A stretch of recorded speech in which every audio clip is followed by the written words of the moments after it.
قبل الإسلام كان بين الأوس والخزرج حروباً تطاولت لأكثر من 120 سنة، وكانت الأحقاد بين القبيلتين تتناقل من جيل إلى جيل ومن نسل إلى نسل، فقد كانوا يتقاتلون ليلهم ونهارهم، وكانت الحروب فيما بينهم لا تهدأ، حتى بعث الله تعالى رسوله محمد صلى الله عليه وآله وسلم، فدخلوا في الإسلام، وألف الله بين قلوبهم فزالت تلك الأحقاد، وحل مكانها الصلح والوئام، وأصبحوا بعد العداوة أخوة ببركة الدين الجديد الإسلام. يقول تعالى: واذكروا نعمة الله عليكم إذ كنتم أعداء فألف بين قلوبكم فأصبحتم بنعمته إخوانا. وكان في اليهود رجل يدعى شماس بن قيس، وهو شيخ عظيم الكفر شديد الطعن على المسلمين. مر على نفر من الأوس والخزرج وكانوا معا في مجلس،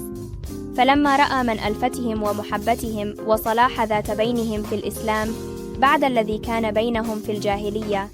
امتلأ غيظا وحقدا، ولم يستطع رؤية الألفة والمحبة بينهم، فدعا شابا من اليهود أن يجلس بينهم ويذكرهم بما كان بينهم من الحرب في يوم بعاث وما تقولوا فيه من الأشعار، ففعل وتكلم وذكرهم بما كان بينهم في أيام الجاهلية، فحرك فيهم العصبية القبلية، فتنازعوا وتواثبوا حتى جرح من كل قبيلة نفر. عندما وصل الخبر إلى رسول الله صلى الله عليه وآله وسلم، نهض مع جماعة من المهاجرين حتى جاء مجلسهم، فلما رأوا رسول الله صلى الله عليه وآله وسلم هدأوا وندموا على ما صدر من فعلهم، وأدركوا أن نزاعهم من طباع الجاهلية وكيد الشيطان، لذلك وضعوا سيوفهم جانبا وندموا على عملهم، فعانق بعضهم بعضا ثم انصرفوا، فنزلت الآية الشريفة: يا أيها الذين آمنوا